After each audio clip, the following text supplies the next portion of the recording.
Welcome to Coffee with the Sarlos. We are your hosts of the show, Karen and Kelly Sarlo.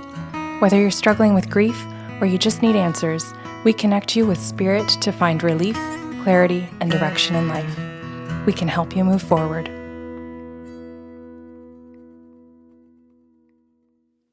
Hi, Kel. Hey, How are you? I'm excited. You're excited to listen, or do you have your own excitement going on? Oh, yeah, I'm excited to spend time with you. Oh, I don't get to see you anymore. You're too fucking busy. well, so are you. It's true. This is like my scheduled couch time with you. That's fair. Okay, I'm going to jump right into a story today. I'm going to make the name Zida. Cute. Yeah. So Zida is over Zoom. We can see each other. And at the very beginning of the session, she asks me if I can connect with spirits, with people. And I said, yeah. She said, can you connect with my mom? And I said, I'll give it a try. So I asked the spirit guides and they go, she actually wants biological mom. And I said, okay. She didn't say that. And they said, no, she's adopted. And she's looking for her biological mother. And her biological mother is passed over. So this is going to be medium. And you're going to start that way and just confirm some things for yourself and for her. And I said, okay. So I said to Zeda, you're asking for a biological mother, correct? And she goes, yes, like this. And I said, she's passed over. And I said, so it's going to be a session for medium. And she goes, okay. Yeah.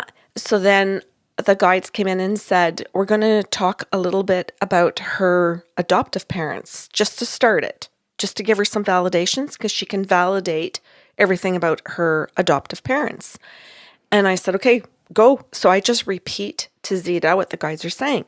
So they come in and say things like that her adoptive parents had to go to another country to get her. So it wasn't within the country. They had to travel. And she's giving me yeses to everything, by the way. So I won't keep saying yes. I'll just give you the information.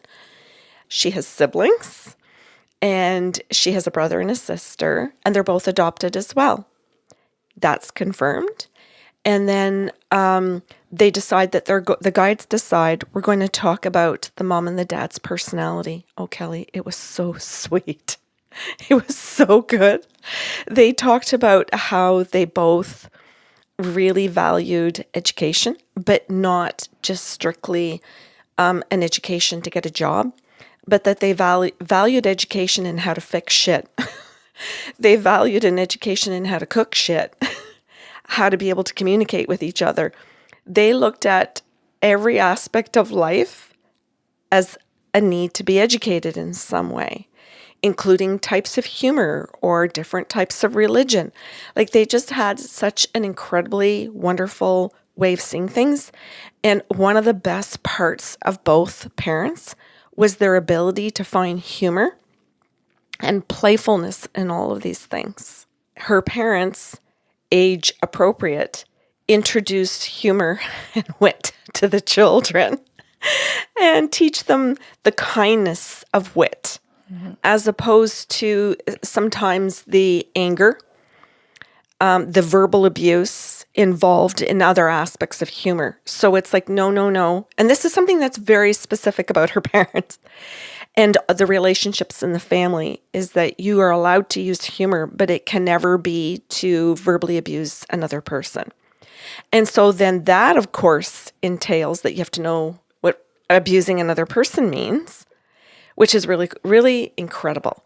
So the spirit guides talk about the family dynamics that originate with the mom and the dad and how they speak to each other and how they are in life, I'll say, and then how they raise Zida and her brother and her sister. And Zida sits there, Kelly, and honest to God, she just sits and looks at me. She goes, I can't believe how fun this is. Mm-hmm. She goes, this is the stuff that I already know. She says, of course I know it, but I have to know it in order to be able to say that that's true. Mm-hmm. And that you're giving me the truth from the spirit guides and that you're telling me that my mom knows all of this because she's with the spirit guides, right? And I said, yes. And she goes, okay. She goes, I'm following. She says, I'm following, I think, what you're doing. And she says, but I always want you to feel free, Karen, to come in if I should be linking things together. Oh, cool. And I'm missing the opportunity to understand. And now you can see exactly where her parents have taught her not to dismiss things or to make fun of something or to call it science or whatever we want to name things we dismiss. Yeah, they're giving value to all parts of life. Yes. And so she says, I invite you to tell me if I'm missing linking something. But she did I have to tell you, she did such a good job during the whole session. And then she says, okay, do I just tell you to continue or do I ask questions? What do I do? So Zeda every once in a while would ask a question, but mostly she let her mom, in combination with some of the spirit guides, because it went back and forth sometimes, talk to her. And then she would just sit there and give me a little bit of feedback about it. So then her mom says, okay, now that I've described the family that you grew up in, she says, the next thing I want to do is go back to when I got pregnant with you. She says, I want to tell you what happened. And so it takes me a bit of time because I have to be quiet. I have to download the file and I have to get all of the information. And I say to Zida, okay, the information is in. I'm going to explain something to you. I don't know if you can validate it or not. And I said, so I'm just going to give it to you. And then I can give you a random piece of information about you personally. And if that's correct, I'll assume the other information is, are you comfortable with the process? And she says, yeah, I like the process. She says, that's kind of like getting two things. She says, yeah. She says, that's remarkable, Karen. And she says, it's remarkable that you can do both and that fast. She said, I'm very grateful. This must have taken you years to learn how to do that. And Yeah, I think it's interesting too because you'll say, I need a minute. And what that really translates to is about 20 to 30 seconds max. And I know other mediums who will actually sit silent for 10 minutes. Yeah. And that's not a slight. That is how they develop their gifts. That is how they access information. That is how it is working for them. There's nothing wrong with that. It's just that as a client, when you're sitting in the chair, you want things faster because you want more. And it's hard to sit in the silence. A lot of people are just straight up uncomfortable with silence, period. Yeah. So she's right. It is remarkable what you're doing on many different levels. Thank you.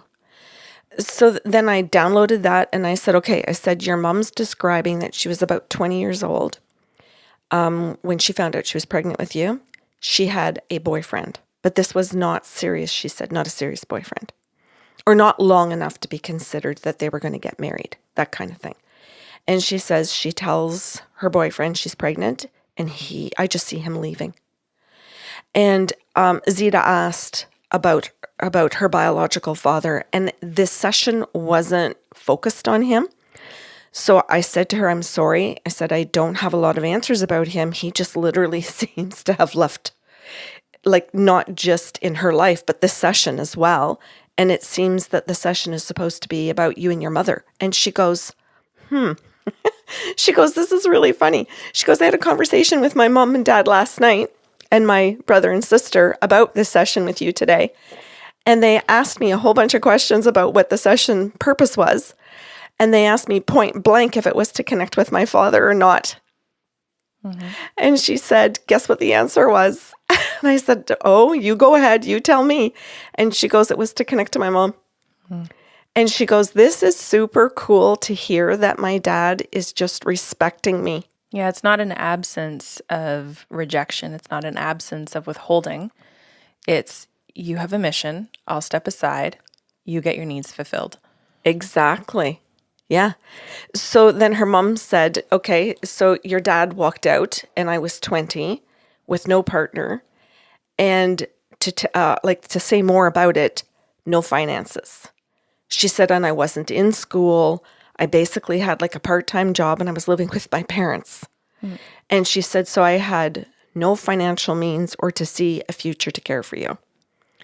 And she said, so originally, she said, I thought about abortion. And she said, and then I decided that I would not, but not for religious reasons or for other people pressuring me. She said my parents were offering me different solutions, and I made my own choice. She says, so I made the choice to continue to work and to give you up for adoption, and then to get on with my own life. And my parents supported that. That's huge. Yeah, she said my parents supported the pregnancy, the delivery. They helped me financially get through it all. They helped me work just part-time so that I could keep a job. And she said, and then my employers, obviously knew everything. And then afterwards, she says, I stayed on with that company for decades. And she said, and I did okay, but never well. She said, just in the country that we lived in, it's nothing like where you live now. She said, our standard of living isn't any comparison to yours. So she said, I could say I lived in a hut. I lived in a building, but I can't tell you I lived in a house. She says, for my whole life, she says, it's just not our country. So she says to her daughter, I want you to know that I gave you up because I love you, not because I didn't love you. And she says, and I want you to know that it wasn't rejecting you. It wasn't abandoning you. And as I said all of those words, Zeda looks at me and she goes, oh my God. She goes, do you know what's on the piece of paper in front of me right now, Karen Sarlo? And I said, I can guess. I said accurately, I believe, given what she just listed, because I find frequently in sessions, not every time, but frequently, the comments that come out in channeling do tick off a person's need to know list. Not always. I'm not saying it's 100%. I don't do anything with perfection. But I do find that it can be some. And she went, oh, you've got quite a few of the things on my list. I wanted to know if I had been abandoned and rejected. I wanted to know about these feelings. And I said, she says that you don't actually have those feelings because the adoptive parents gave you a secure upbringing. And she went, oh, yes, like this. And I said, now, do you understand that? And she goes, no. I said, they're the attachment styles. And I said, so if you understand the attachment styles under attachment theory, there are 4. And I said, if your adoptive parents had been in any of the 3 insecure styles, you may be projecting fears of abandonment and rejection, and my parents or my biological mother didn't love me, like onto her, when in fact it all comes from being raised by your adoptive parents in an insecure attachment system within your family. And she went, oh, wow. Can we do an opposite here? You can. Because, we're energy healers and we're talking about spirit and how from lifetime to lifetime certain energies get transferred. You can also be raised in a very secure attachment style with your adoptive parents and have a nagging underlying feeling of abandonment and rejection because that may have been how she came into this world in the first place. And in spite of the best efforts of her, I'll say family of origin, meaning like that's where she really did grow up, right? That kind of precursor already put into her cellular makeup those feelings of and experience of rejection and abandonment, right? So different scenarios are happening for all of us. I would just want people to see the combinations to understand, like, it might not be projection. It might be, wow, in fact, I had everything I could ask for. Why is this feeling still here? Wonderful. You did a beautiful job of explaining that for people, Kelly. Thanks. Yeah, I love that. So there was a brief conversation around the attachment styles because she hadn't heard of them, and the 3 insecure styles and the 1 secure style. And she goes, so you're telling me that my mom was as secure as she could be and that she did everything from the right place. And I said, that's correct. And she says, and then I grow up with adoptive parents that are very secure, both of them. And she says, so this explains to me, I wrote these words down because I wondered why I didn't feel them. She says, because, and then we just sort of giggled. And she goes, because, I've known that I'm adopted, and I've always thought that I was supposed to feel these things. And she goes, and people have put it on me that I feel these things because I'm adopted, and I don't feel them. So they wonder what's wrong with me that I don't. They think I'm in denial. Oh, it's funny because I can hear some of the listeners listening to this being like, imagine she gets 2 tries at families and both give her secure. Are you fucking kidding me? She won the lottery twice. Right. Except that biological mother would never think that she was winning the lottery given a certain type of lifestyle. Sure. Right? Yeah. So, and you'll hear more about that in a minute. So then we just had a chuckle about that, and the fact that other people wanted to project onto her their beliefs around adopted children and what they should be feeling, when in reality, she didn't have those feelings at all. And yet she had still written them down. And that goes to show you the power of other people's input. That she showed up to a session to talk to her biological mom with these words, but didn't, and wanted to know if it was her mom's fault. And here she was like getting at the pushback, you can't blame me, which I thought was just such a beautiful moment for everybody. Then her mom says, okay, she says, so this is what happened. This is how I gave her up. These are the reasons why I gave her up. And she says, to this very day, now that I'm dead, and I'm on the other side, and I can see how she was raised and the life that she's had, I made the right decision. And she says, so I'm super happy on the other side to know that 20-year-old me, and whenever age she was when she died, and I don't know the age, I just know that it was decades later, that's all I know, are both in the same place of happiness and security in knowing that we've collided. We're both happy with the same decision. There was no regret. And so I said, did you understand that? And she goes, I do. And I said, how do you feel about it? And Zida goes, really good. She goes, I'm really happy to hear that my mom lived decades longer after that and didn't regret that decision with me. She goes, as opposed to thinking, I wish she felt regret that she gave me up. Didn't she want me? Like this. She goes, this is so helpful, Karen. Thank you. So then her mom says, okay, now I want to tell her next step, what happened in my life afterwards till I died. She said, I did end up marrying, and I did end up having biological children with my husband. She says, I ended up with 2 children. And she says, now they're still in this, like in the country where I grew up, and it's nowhere, it's not even on the same continent as her. And her father is still, biological father is still alive, and her 2 siblings. But that's going to be very hard to trace because in my country, not where she's grown up, we don't have a system.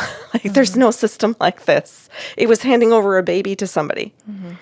And she says, there's no system to trace this, so I don't know how she's really going to find us. And in our country, we don't have all these medical tests for DNA. She goes, so I really don't know how she'll be able to do this. But I also know, and I'm not offering to tell her how, she's not really looking to find them. She's okay. She wanted to connect with me. So then she says, I want to explain to her that I went on to be married to somebody I really loved and that I enjoyed raising my children. And that there were days where I was just able to enjoy my life with my family. And there were many moments where I wondered where she was, and I thought of the age she would be and what she might look like if she looked like me or she looked like her father. She says there were times that were like that, but she says I never held on to it too long because I wanted to be present for my family, and I wanted the right to be present in my own life. And I wanted to give her soul the right to be present and truly living in her own. And not for her to feel attachments or to feel a lingering or a yearning. She says, and I didn't want the yearning either. I wanted to live my life. So it's not without love. It was with respect and with love for her. So I told her that, and she was like, wow. She says, this is beautiful to hear. I love this. And she goes, is there anything else she wants to tell me? And her mom comes in and says, yeah, I'd like to now describe her. She says, she wants to know that I know my daughter. She says, so I'm going to tell her how she's like me. Because a lot of us want to know how we're like our parents. So she says, for one reason or another. Yeah, good or bad, Kelly? Yeah. So she says, I want to tell her that she has my eyes, the color and the shape, and she has my nose, but she has her father's mouth. And she says, and I want her to know that she has sort of a mixture of her father's hair and my hair. And she says, which is why she can love her hair and hate her hair.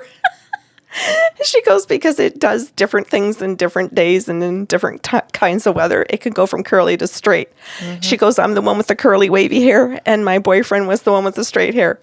And somehow she managed to get a bit of both of our hair. And she says, and we had basically the same hair color. It's just dark brown. And she says, she's got dark brown hair. So there's no real difference there.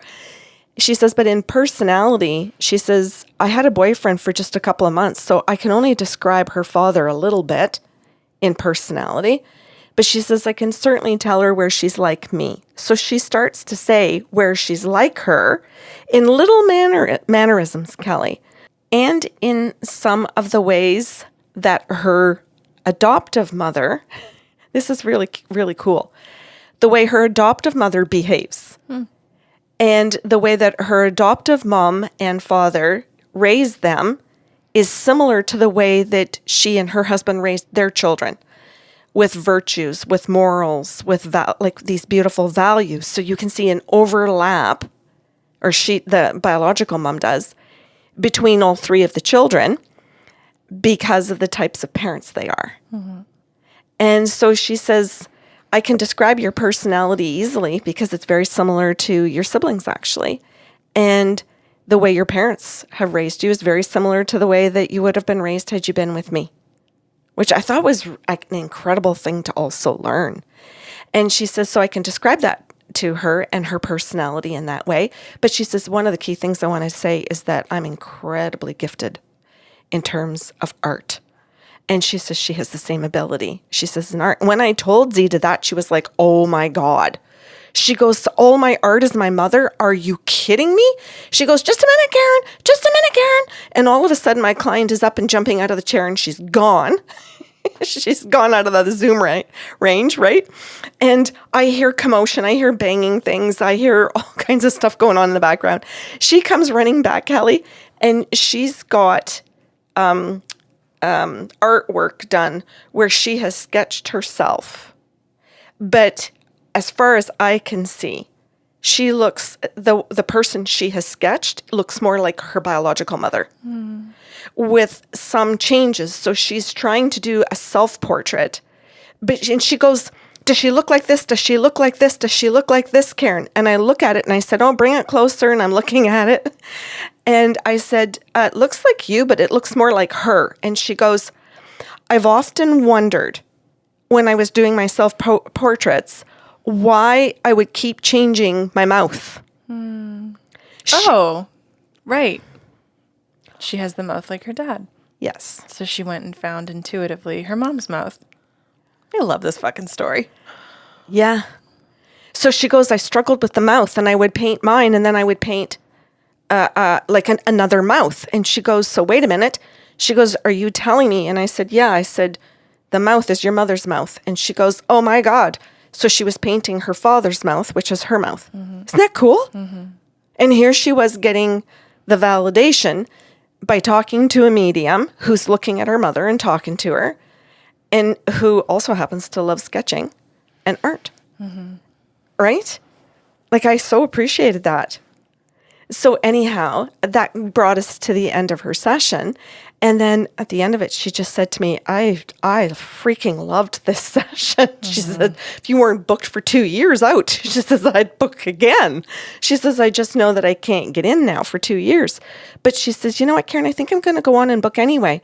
She said, because in 2 years, it should be time to have a visit with my biological mom again and to catch up. Mm-hmm. And she says, so I think I'm going to do that. So then, Kelly, we ended our session. She leaves and I'm sitting just at my desk doing some prep work for Patreon and all of our patrons. And I hear ding. And I just, on my cell phone, because it's beside the iMac, like on a little stand, I see her email come in and her date of booking in 2026. That's fun. I'm like, So you get to talk to mom again. I do. That's wonderful. Yeah.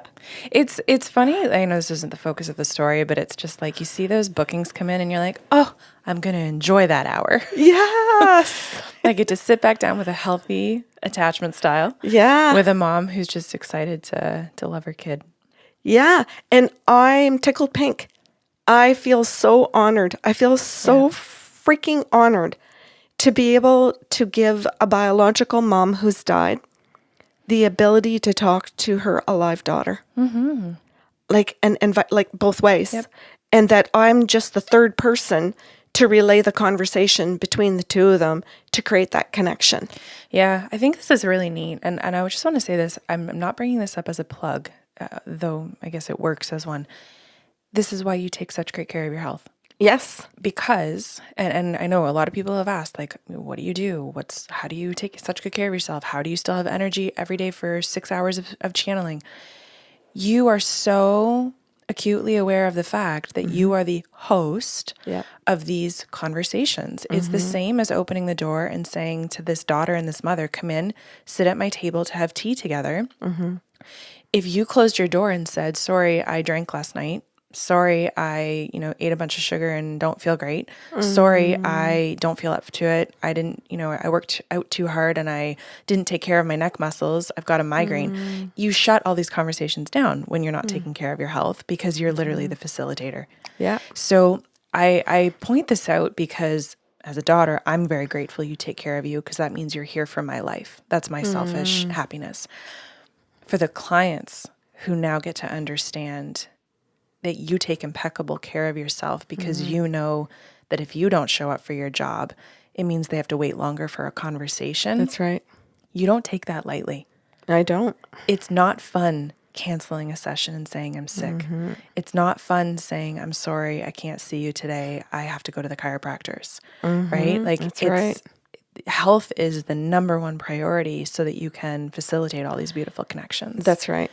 And I just want to say thank you on behalf of everyone. Oh. Because as Zeda did with that day with her mom, your whole life changes, right? Yeah. It's what you look forward to. It's what you hope for. It gives you that direction, clarity, and relief they're all looking for too.